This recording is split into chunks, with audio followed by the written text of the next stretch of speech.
జగన్ పర్యటనలో మామిడి పండ్లను కావాలని నాశనం చేస్తున్న దృశ్యాలు వెలుగులోకి వచ్చాయి. ఇందుకు సంబంధించిన డ్రోన్ విజువల్స్ పోలీసుల చేతికి చిక్కినట్లు సమాచారం. జగన్ వచ్చే సమయానికి తోటల్లోంచి మామిడి లోడుతో ఉన్న ట్రాక్టర్లు బయటకు తెచ్చి రోడ్లపై పారబోసి హైడ్రామా క్రియేట్ చేశారన్న ఆరోపణలు ఉన్నాయి. మామిడి కొనుగోళ్లపై కృత్రిమ సమస్య సృష్టించేందుకే ఇలా చేస్తున్నారని ఆరోపణలు ఉన్నాయి. ఇందుకు సంబంధించి పోలీసులు ఇద్దరిని అదుపులోకి తీసుకున్నట్టు తెలుస్తోంది.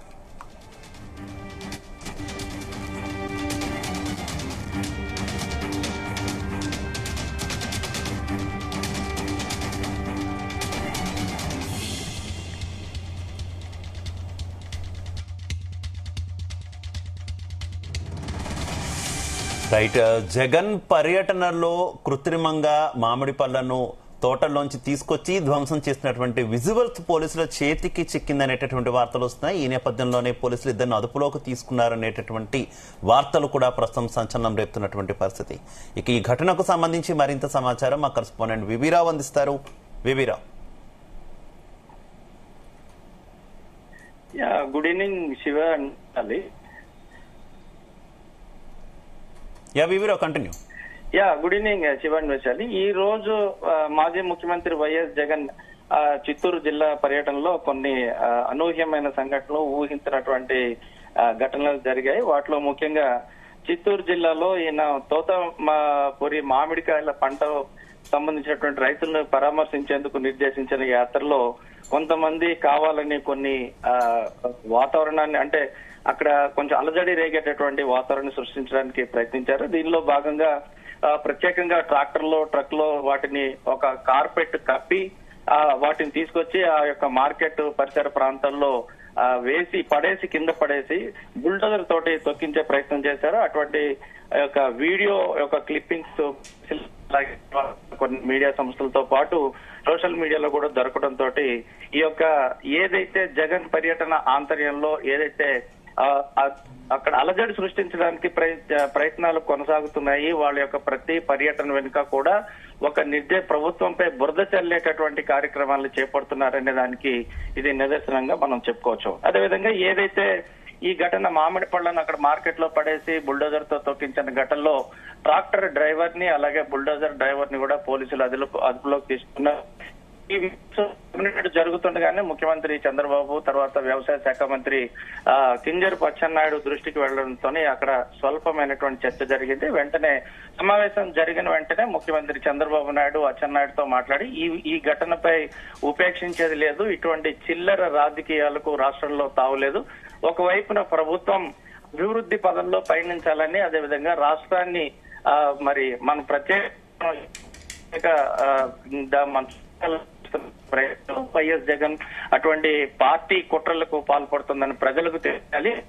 చేయాలని మనం ఉపేక్షించుకుని తక్షణమే వారి మీద కేసులు నమోదు చేయాలని ముఖ్యమంత్రి ఆదేశించడంతో మంత్రి అచ్చెన్నాయుడు జిల్లా ఎస్పీతో మాట్లాడి తక్షణమే వారిని గుర్తించి దానికి సంబంధించినటువంటి నివేదికను కూడా పంపించాలని చెప్పనని ఎస్పీని ఆదేశించారు. దీంతో అక్కడ ట్రాక్టర్ లో మామిడికాయలు అక్కడికి తీసుకొని వచ్చినటువంటి ట్రాక్టర్ డ్రైవర్ ని, అలాగే అక్కడ వాటిని కింద పడేసి తొక్కినటువంటి ఆ యొక్క బుల్డోజర్ డ్రైవర్ ని కూడా అదుపులోకి తీసుకున్నారు. ఇప్పటికే ప్రభుత్వం 90% మామిడి పంటను ప్రభుత్వం కొనుగోలు చేసింది. దాని విషయంలో మామిడి పంట చాలా సంతోషంగా ఉన్నారు. కానీ ఇది ఇటువంటి రాజకీయ లబ్ధి కోసం ఇటువంటి ప్రయోగాలు చేస్తున్నారని ప్రభుత్వం ఇందాక సెక్రటేరియట్ లో సచివాలయంలో జరిగినటువంటి మీడియా సమావేశంలో మంత్రి అచ్చెన్నాయుడు కూడా తెలియజేశారు. అలాగే కృత్రిమ సమస్యను ఉన్నట్టుగా సృష్టించి ప్రజల దృష్టిని ప్రభుత్వం మీద నుంచి ఇటువంటి అలజడులు సృష్టించే రీతిగా ప్రజలు, రైతులు ఆందోళన చెందే విధంగా మరి వైసీపీ పార్టీ నాయకులు ప్రవర్తిస్తున్నారనేది ప్రజలకు పూర్తిగా తెలియచేయాలని మరి ప్రభుత్వాన్ని అత్యంతపరిచే విధంగా వాళ్ళు కుట్రలు పన్నుతున్నారనే విషయాన్ని ప్రజలు. అయితే ఈ ఘటనకు సంబంధించి, ఆరోపణలకు సంబంధించి వైసీపీ కీలక లీడర్లు కానీ ఎవరైనా రెస్పాండ్ సిచ్యువేషన్ ఉందా? ప్రతిసారి జగన్ పర్యటనలో ఏదో ఒక అలజడి సృష్టిస్తున్నారని ప్రభుత్వం పదే ఆరోపించడంతో పాటు ప్రజల్లో కూడా తీసుకెళ్తుందిగా. అంటే జనరల్ గా ఇక్కడ ప్రత్యేకంగా ఏం జరుగుతుందంటే జగన్ పర్యటనలో నిర్దేశించినప్పుడు యువతరం ఎక్కువ youth 18 to 25 years age group పోలీసులు కూడా ఒక ప్రత్యేకమైనటువంటి నివేదిక తయారు చేస్తున్నారు. పల్నాడులో జరిగినటువంటి ఆ యొక్క పర్యటనలో లింగయ్య ఆయన కారు కింద పడిపోయి చనిపోవడం, ఆ సమయంలో కారు మీదకి ఎక్కడం, జగన్ పర్యటిస్తున్న కారు మీదకి ఎక్కడం, ఇవన్నీ కూడా పోలీస్ వ్యవస్థ తనకు సరైనటువంటి సెక్యూరిటీ కల్పించడం లేదన్నటువంటి ఒక ఆరోపణ చేయడం కోసం ఇలాంటి కావాలని చేస్తున్నారటువంటి విమర్శలు చాలా వినిపిస్తూ ఉన్నాయి.